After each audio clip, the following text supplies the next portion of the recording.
महात्मा बुद्ध को चाहने वाला एक फकीर था जिसे सदा लोगों ने हंसते ही देखा था, कभी उदास नहीं देखा।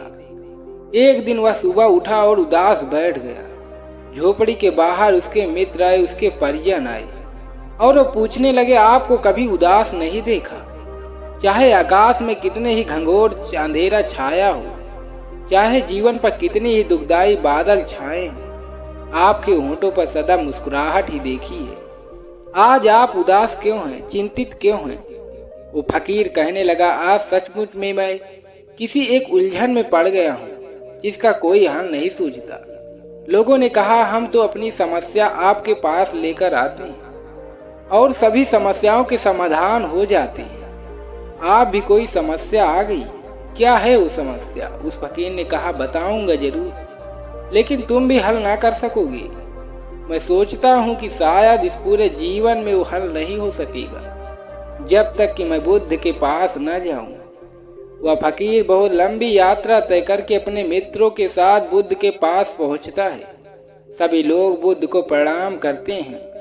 फिर फकीर बुद्ध से पूछता है, हे बुद्ध, ये जो जन्म से लेकर मृत्यु तक की लंबी यात्रा है, ये सत्य है या एक सपना? और ये जिंदगी में आखिर राख हो जाती है, उस जिंदगी के सच होने का कितना अर्थ है? बुद्ध ने यह सुनकर उस फकीर से कहा, तुम्हें मैं एक बार की घटना बताता हूँ। एक सम्राट राजा था, उसका युवा पुत्र बीमार पड़ गया। राजा का वह इकलौता पुत्र था। बहुत दिनों से तबीयत ठीक न होने के कारण वो मरण शैया पर पड़ गया। चिकित्सकों ने कहा था कि अब बचने की कोई उम्मीद नहीं है। यह राजकुमार की आखिरी रात हो सकती है।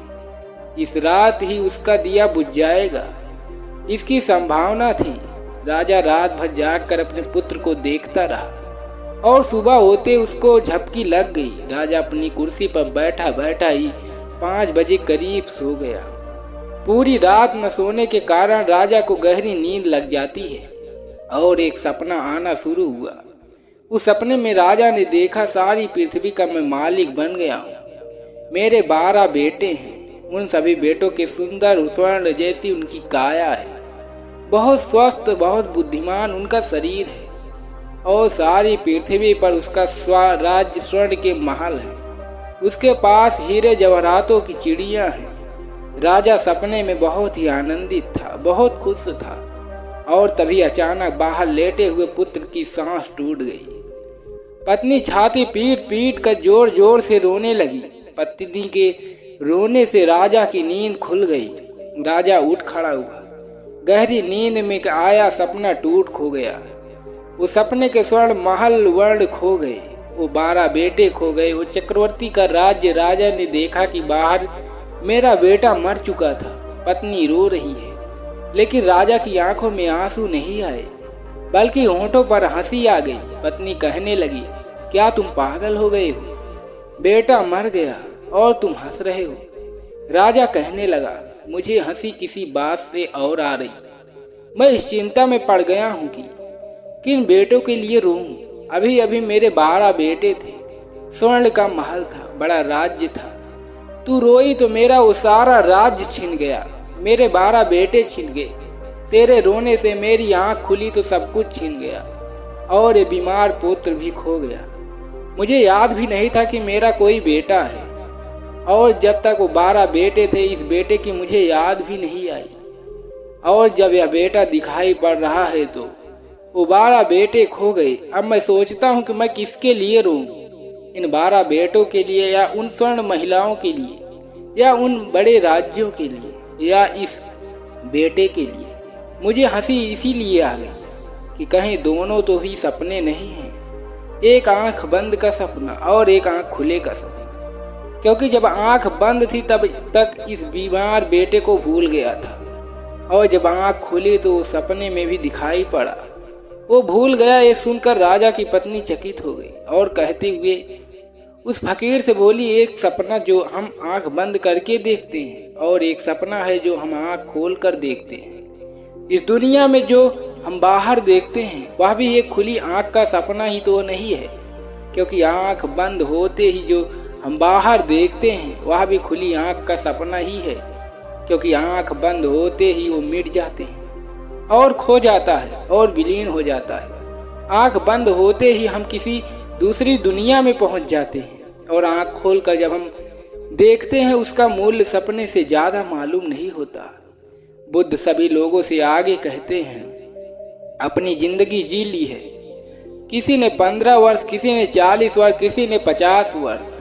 अगर आज हम लौट के पीछे की तरफ देखें तो उस 50 वर्षों में जो भी हुआ था वो सच में हुआ था या फिर एक सपना था। जो पीछे लौट कर देखने पर क्या फर्क मालूम पड़ेगा। जो भी हुआ था, जो सम्मान मिला था, जो अपमान मिला था, वो एक सपने में मिला था या सत्य में ही मिला था। मरते समय आदमी को क्या फर्क पड़ता है कि जो जिंदगी वो जिया था क्या वो कहानी थी जो उसने सपने देखी, या फिर सच में वो जिंदगी घटी। हम जहाँ बैठे हैं उसके कण कण में न मालूम कितने लोगों की मिट्टी समाई हुई है, न मालूम कितने लोगों की राख है। पूरी धरती एक बड़ा शमशान है जिस पर न मालूम कितने अरबों खरबों लोग रह चुके हैं और मिट गए हैं। आज उनके होने और न होने से क्या फर्क पड़ जाता है। उस जब रहे होंगे तो उन्हें जिंदगी मालूम पड़ी होगी बहुत सच्ची है। न जिंदगी रही न वो लोग रहे। आज सब मिट्टी में खो गया। आज हम जिंदा बैठे हैं, कल हम भी खो जाएंगे। आज से हजारों वर्ष बाद हमारी राख पर लोगों के पैर चलते होंगे। ये सुनकर फकीर बोला, हे बुद्ध, ये जो जिंदगी आखिर में राख हो जाती है तो उस जिंदगी के सच होने का कितना अर्थ है। जो जिंदगी अंततः खो जाती है उस जिंदगी का कितना मूल्य है। बुद्ध ने उस फकीर से कहा, एक किसान एक बार एक गांव से निकलता है। रात का वक्त था। गांव के बाहर आया तो एक मरघट पर आ पहुंचा। उस मरघट पर खोपड़ी पड़ी थी। किसी आदमी की उसके पैरों से टकरा गई। उस किसान की जगह कोई दूसरा आदमी होता तो जोर से लात मार के खोपड़ी को अलग कर दिया होता। समझता अपशगुन हो गया।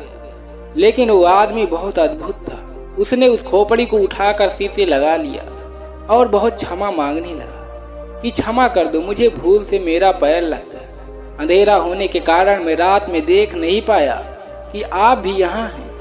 खोपड़ी थी किसी मरे हुए आदमी की। नहीं मालूम आदमी कब मरा था। तभी उस किसान के वहाँ मित्र आ जाते हैं। किसान के मित्र उससे कहने लगे, क्या पागलपन करते हो, किससे क्षमा मांग रहे हो। उस किसान ने कहा, वह तो थोड़े समय की फर्क की बात है। अगर यह आदमी आज जिंदा होता तो आज मेरी मुसीबत हो जाती। किन वह लोग कहने लगे, अब ये आदमी जिंदा नहीं है। तब किसान ने कहा, तुम्हें पता नहीं, ये छोटे लोगों का मरघट नहीं है, यह तो गांव के बड़े लोगों का मरघट है। मरघट भी अलग अलग होते हैं। गरीब आदमियों के लिए अलग, अमीर आदमियों के लिए अलग। जिंदगी में तो फर्क रहते हैं और मरने के बाद भी फर्क कायम रहते हैं। उस किसान ने कहा, ये किसी बड़े आदमी की खोपड़ी है, न किसी साधारण आदमी की खोपड़ी है। लेकिन वह लोग कहने लगे, अब यह नहीं है तो मुसीबत का सवाल क्या है। उस किसान ने कहा, नहीं, क्षमा तो मुझे मांगनी ही चाहिए। और भी कई कारणों से मैं इससे क्षमा मांगता हूँ और इस खोपड़ी को मैं अपने साथ ही रखूंगा। उस खोपड़ी को साथ ले गया और रोज सुबह उठकर क्षमा मांगने लगा। मित्रों ने बहुत समझाया कि पागल हो जाओगी, इस खोपड़ी को अपने पास रख के क्षमा मांगने की क्या जरूरत है। वो किसान कहने लगा, बहुत सारे कारण हैं। सबसे बड़ा कारण यह है कि यह बड़े आदमी की खोपड़ी है। लेकिन मित्र कहने लगा, सब खोपड़ियां मिट्टी में मिल जाती हैं, छोटे आदमी की भी बड़े आदमी की भी। मिट्टी में कोई फर्क नहीं होता, कौन बड़ा था कौन छोटा। जब छोटे और बड़े सभी मिट्टी में मिल जाते हैं तो छोटे होना और बड़े होना कहीं एक सपना तो नहीं है। जो मिट्टी सब सपनों को मिटा देती है और एक सा कर देती है। छोटा और बड़ा होना कोई असलियत नहीं मालूम होती। वो किसान कहने लगा, मैं इसीलिए आपने पास रखता हूँ कि अपनी खोपड़ी को भी याद करता रहूंगा कि आज नहीं तो कल भी किसी मरघट पर पड़ी रहेगी। चलते फिरते लोगों की ठोकरें लगेगी और फिर मैं भी कुछ नहीं कर सकूंगा।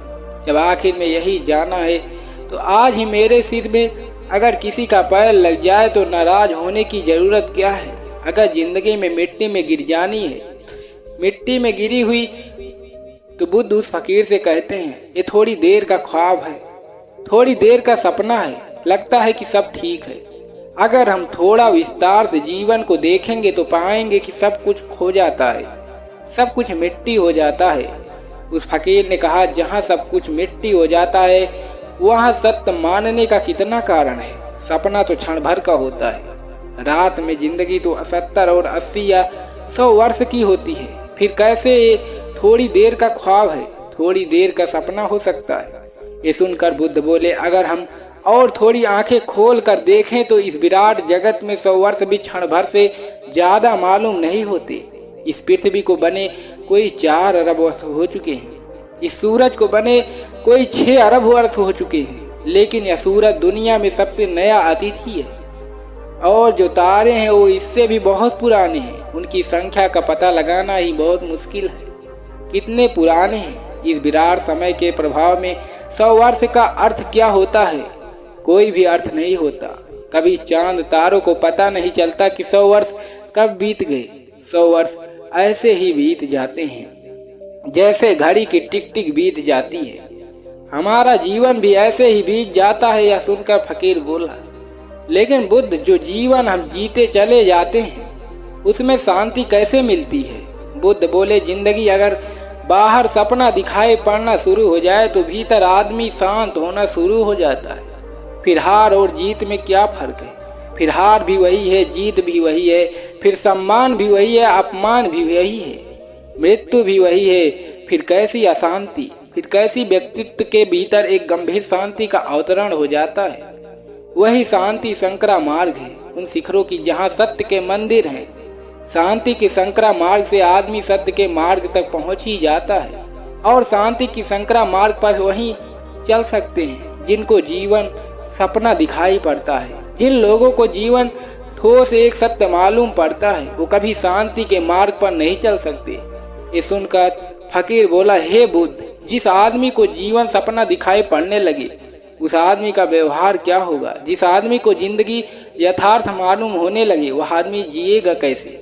उसके जीवन का सूत्र क्या होगा? बुद्ध ने उस फकीर से कहा, सपने के साथ हम क्या करते हैं? सपने को देखते हैं और तो कुछ भी नहीं कर सकते। जिस आदमी को पूरी जिंदगी सपना दिखाई पड़ने लगे वो दृष्टा हो जाएगा, वो एक साक्षी हो जाएगा, वो एक ध्यानी हो जाएगा। वो देखेगा और कुछ भी नहीं करेगा। जिंदगी जैसी होगी उसे देखता चला जाएगा। सपना है आधार और साक्षी है, उस पर उठा हुआ भवन। जब कोई आदमी जीवन का सपना जान लेता है तो वो एक साक्षी रह जाता है, एक दृष्टा रह जाता है, एक अद्भुत ध्यान केंद्रित हो जाता है। जैसे कोई ध्यान मग्न हुआ आदमी जीता है। जब उसके जीवन में क्रांति हो जाती है, क्रांति का नाम है धार्मिक क्रांति। वो धर्म की क्रांति शास्त्रों के पढ़ने से नहीं आती, साक्षी बनने से होती है, ध्यान करने से होती है। वह धर्मों की क्रांति पिटे पिटाए सूतों से कंठस्थ करने से नहीं होती, जीवन में साक्षी के जन्म हो जाने से होती है। और जो आदमी साक्षी की तरह जीने लगता है वो चढ़ जाता है उन शिखरों पर जहाँ शक्ति का दर्शन होना निश्चित है।